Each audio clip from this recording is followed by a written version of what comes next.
Afternoon, guys. Sunday, about 2:30.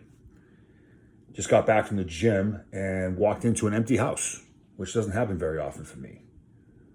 My wife is out of town for work, and my kids are over with their cousins. So really quiet, just me and the dogs. So I figured I'd take advantage, come in the office and get some work done. But I wanted to take a few moments and address something, really answer some questions. And you guys may have noticed over the last couple weeks, I've been posting to my story my training log for the work I'm doing in the gym. And that has triggered a whole bunch of questions, which is great. And you guys know I'm very deliberate about answering your guys' questions and getting back to you guys. Sometimes it can take a week or so, but I do commit to that.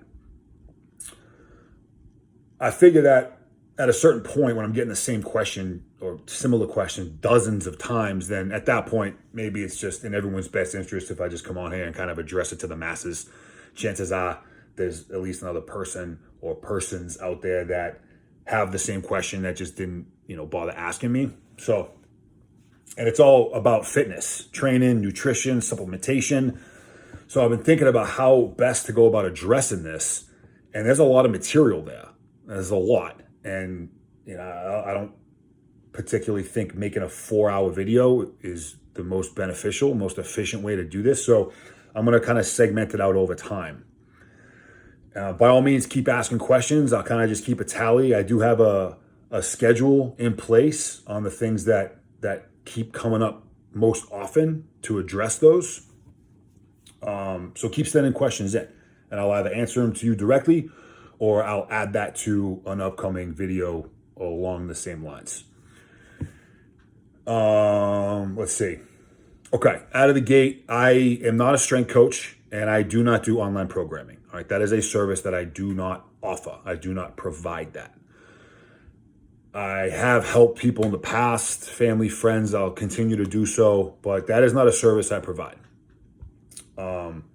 Good news is I'm just going to share with you everything that I'm doing, and I'll get down into as much detail as is necessary for you guys to choose what methodologies, what systems, what exercises, what techniques you want to extract and play around with and implement into your own programming.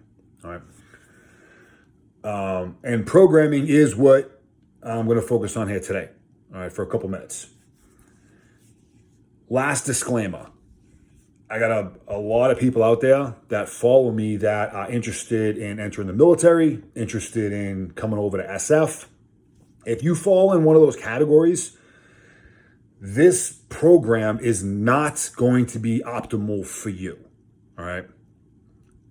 There are two entities out there that I recommend for those that find themselves pursuing that goal, and that is Sofleet and Mountain Tactical. Great programs. They've got programming for specific selections, buds, Ranger School, SF, all kinds of stuff. I have never followed either of their programs to a T, but I've extracted some stuff from them over the years. I don't think either of those companies existed when I was training up to enter the military. If they had, I hadn't heard of them, but a lot of friends, a lot of newer SF guys followed a lot of their stuff when they were training up. And a lot of current SF guys use their stuff to this day because it works. So I recommend checking them out in terms of assistance with your programming. Okay. I just talked about guys and or gals that are looking to enter the military or SF. And that brings me to really my first point, and that is identifying the goal or goals. All right. What is the goal? That is question one. You might as well not even get started until you figure that out. All right. And for me, it's pretty simple. There are really 4 major fitness categories in terms of goals: power, strength, hypertrophy, and endurance. All right, hypertrophy is a fancy word for size. If you are in the gym or on the track or wherever you're training, you are more than likely training towards one or multiple of those goals. I've had this conversation in the past, and Fat loss almost always comes up. Well, I want to lose fat. Okay, I get it. A lot of people want to lose stored body fat. The reason why I don't give that its own separate category is because it's mostly tied to your nutrition. Your success, your progress is mostly tied to your nutrition. And if your nutrition is dialed in where it's supposed to be, you're able to make progress towards fat loss while physically training towards power, strength, size, and or endurance. All right. Identifying the goal or goals is absolutely critical. Okay. So be honest with yourself, be honest with your coaches, your mentors, your training partners, whoever it is that's involved in your little circle of fitness. Identify what that is, because there is a major difference between training towards power and training towards endurance. There is a major difference between training towards size and training towards strength. All right. Now, these goals are interwoven at certain points. There is absolutely a relationship between strength and size, but the way you train towards one or the other can be wildly different. All right. Which is something that we'll get into here as we progress through these little videos. All right. Where am I at? 6 minutes. Cool. My programming, all right, otherwise known as your macro rotation, all right. My programming is 16 weeks long, all right. It's a 16-week program. So I go week 1 through 16, and then it starts back over again, all right. And actually, I've simplified this a lot just in the last couple months as I've shifted my goals, all right. Which again, if you see the last video I did on training and fitness, my current prioritized goal is hypertrophy, which is new for me. It's a new venture. That is currently my number one goal, is size, okay? So everything I'm doing is in line with that, all right? Remember that here. Everything I am doing, my program is in line with a prioritized goal of hypertrophy. That said, 16-week rotation, which now really just has 2 different phases within it. All right, 2 phases. One of those phases is hypertrophy. The other phase is strength. And you're like, oh, wait a minute. You just told me you're training towards hypertrophy, and now you got a strength phase. Yes, that is correct. There's a strength phase. Why is there a strength phase in there? Good question. One is I enjoy it. All right, so I have determined that there is a balance, is a word I really dislike, but I'll use it here anyway, between doing what you want to do and doing what you need to do, particularly in the weight room. I like lifting heavy weights. It makes me feel good. I enjoy it, right? Reason why I'm able to justify this in a way that makes sense is training towards hypertrophy, training towards size is really very scientific, which we'll talk about here as we go. But you're talking about how much weight you have under tension for X amount of time, okay?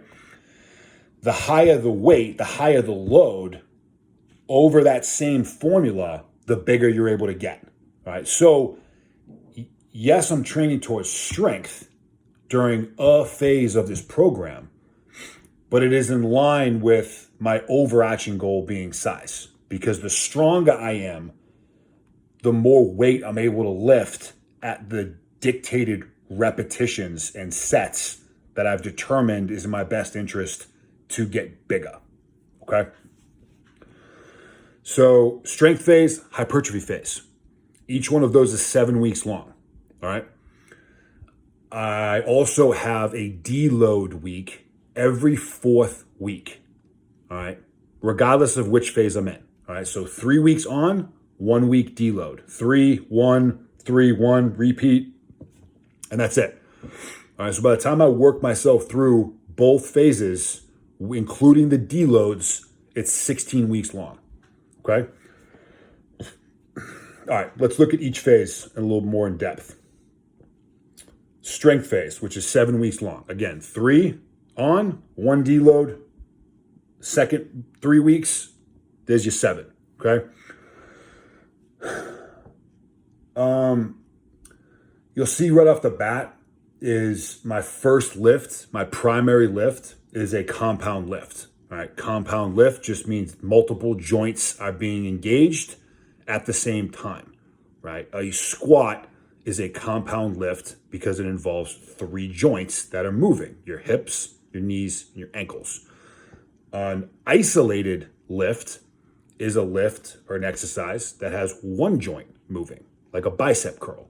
It's just your elbow, okay? So my first lift during my strength phase my primary lift is a compound lift in line with what I have going on that day, okay? You'll see on here I got Thor numbers written on there as a reference, all right? Now this starts to get real scientific and sophisticated. It's something that I will talk about. I have it on the schedule to talk about this, but I'm not going to talk about it right now because it's going to take quite a bit of time to explain that. The key for today is notice that I am not going to failure during my primary lift. I am not going to failure, okay? And we'll talk about why.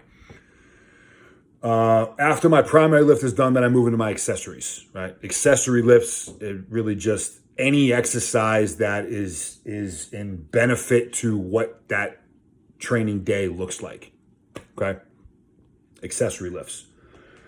You'll see my first accessory lift is still relatively heavy, right? Because I'm in my strength phase, so it's relatively heavy. I'm working like a 5x5, 5 sets by 5 reps, or I'm working 7 sets of 3 reps or 3 sets of 7 reps. So I'm in that kind of anywhere from 3 to 7 rep range per set is where I'm at. So relatively heavy. And again, I'm not going to failure on that as well. All right. I will superset my first accessory lift with antagonistic band work. All right. Antagonistic meaning the opposite muscle groups. So if I'm in on a press day and I am bench pressing, right, I will superset that movement with a banded, meaning using bands, like elastic bands, antagonistic movement. So I'll be pulling, all right, but I'll be doing that dynamically, all right? So it's like a fast, explosive movement, right? And there's some science behind that as well as to why you do that. It's really tied to your central nervous system, and dynamically moving explosively in the opposite direction of the lift you're doing actually will help trigger your central nervous system to explode in the direction of the lift itself. Something worth looking up in greater detail. After that, I'll just go into the rest of my accessories, and you'll see that in my strength phase, right around anywhere from 2 to 5 sets of around 10 to 20 reps. That's pretty high, right? That's pretty high. Now we're getting more into hypertrophy, bodybuilding style stuff, right? Massive blood flow, time under tension. I'm employing working to failure consistently, past failure by means of drop sets and or forced reps. And this is just where it starts to completely suck, right? Going to failure is painful. So here's where we really start to get to work. The weights are obviously a lot lighter because I'm moving much heavier rep range. And now it's just blood flow. And now I'm really dialed into that hypertrophy window that I want to be in terms of intensity and sets and reps. Again, something else that we'll talk about here as we go. And then after that, I just got some finisher stuff that I do. All right. Pretty basic. I'd say most people that go into the gym to lift weights do it kind of like this, right? Maybe there's a little less science involved, but they walk in the gym, they go to their biggest lift first, squat rack, the deadlifts, the bench presses, like the big compound movements. They want to be as fresh as they can be to lift as much weight as they possibly can. And then after that, they do whatever else they feel like doing or whatever else they're programmed to do. So this is pretty common, my strength phase, the way it's broken down. Once I go over into the hypertrophy phase, where it changes a little bit. And you guys will see that the first thing I do after I warm up anyway is I pre-exhaust the muscle group in which I'm training. All right, so if I'm training shoulders that day, right, and my primary lift is going to be overhead press. That's my primary lift on my shoulder day. Before I do that, I will pre-exhaust my deltoids with lightweight high repetition, high time on attention, and basically just pump the deltoids full of blood. All right. Why do I do this? Okay, good question. By doing this, I am fatiguing those muscles. So when I go do my primary lift, which is that overhead press, I'm going to be weaker. I know this. That's part of the point. Why would I want to be weaker for my first big lift? Well, by intentionally lifting sub-maximal weights, I'm intentionally keeping weight off of the bar. I am fatiguing myself so that the weights are lighter. All right. I'm still able to lift at a certain intensity, which is a percentage of my 1 rep max at that time, but that's going to be a lighter weight. There'll be less weight on the bar. Less weight on the bar, but still at the intensity which I am striving for. All right. When I say intensity, percentage of 1 rep max. 90% intensity is 90% of your 1 rep max. So I'm able to still hit the same intensity I want, just at a lighter workload, sub-maximal weights. Because one of the benefits behind being in a hypertrophy phase is it's allowing my body to recover from 7 weeks of strength training, which is very heavy weights, and it's taxing. It takes a toll. So hypertrophy phase gives me some time to recover from that. What I've noticed over time is that by pre-exhausting my muscle groups prior to my primary lift during my hypertrophy phase, which again takes the weight off the bar but keeps my intensity where I want it, that has been a critical component which has allowed me to maintain strength gains during a hypertrophy phase. So once I circle back to my next strength phase, I'm not back at square one, right? Periodizing your program, meaning that there's different phases or different periods, strength phase, endurance phase, hypertrophy phase, whatever it is a proven system that works. Your programming, however, has to be dialed in, because if you make strength progress over 6 weeks or 8 weeks, you started out lifting 100, by the end of it, you're lifting 200, and then you go through all your other phases and you get back to your strength phase and you're right back at 100, then what was the point of all that? You made some short-term micro progress, but it all went away. You have to be able to sustain that at least a little bit. There is going to be some regression. It's inevitable because we're not deliberately training for strength. But we need to maintain enough of it so that while we're in the next strength phase, we're able to make progress past where we left off the last time we left that strength phase.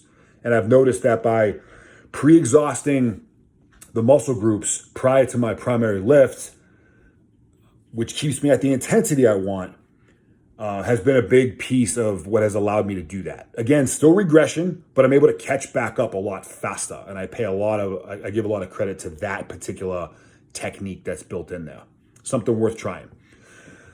The pre-exhaustion technique I use is the same technique I use during all of my deload weeks, okay? And that is trisets. You guys are probably familiar with supersets, which is doing 2 exercises back to back.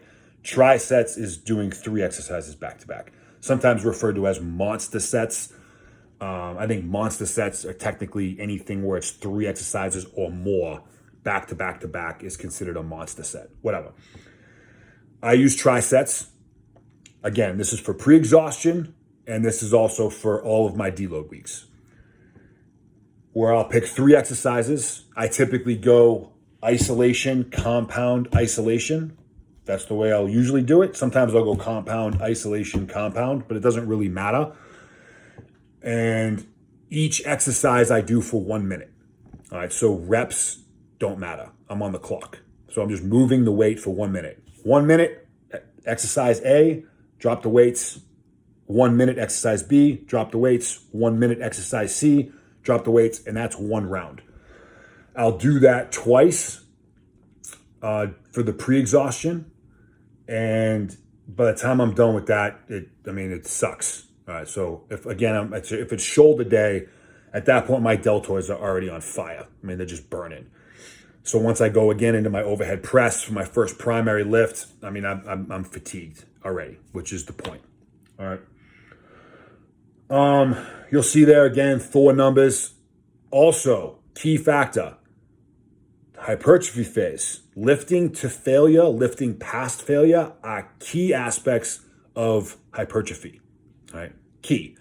That said, my primary lift here, just like in my strength phase, is not to failure. All right. It's at a higher rep range, but it is also not to failure. All right. And again, you'll see Thor numbers. Thor is the name of our strength conditioning program at my unit. And I use those guys. They help me with all my programming, and they help me with dialing in these numbers. All right. Which again is something I'll talk about in more detail in a later video. Not to failure is the key. After that, it gets pretty basic for all my accessories.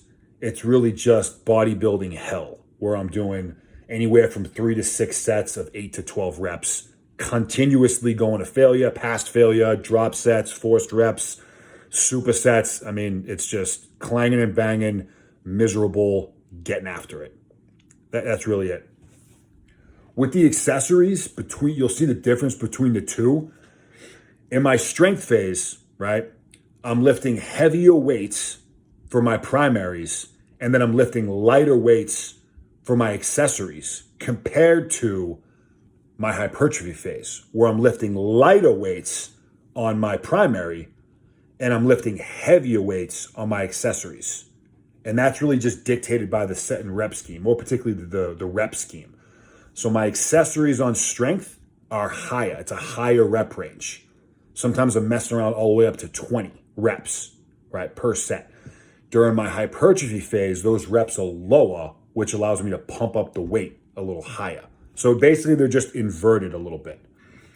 And I don't follow that like gospel. There are times during a hypertrophy phase where I go in there and I'm moving a weight and it's just way too light. And sometimes I'll do an extra couple, 2, 3 reps. I'll go up to 15, I'll go up to 20, whatever it is. But that's generally where I like to hang out. So that my accessories are done with heavier weights during hypertrophy phase than they are during strength phase.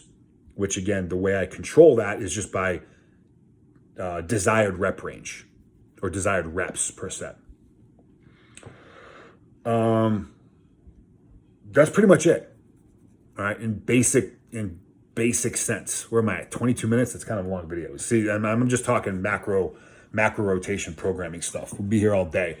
We start talking about my actual split, micro rotation, nutrition, supplementation, different techniques. And I'm going to get into all that stuff.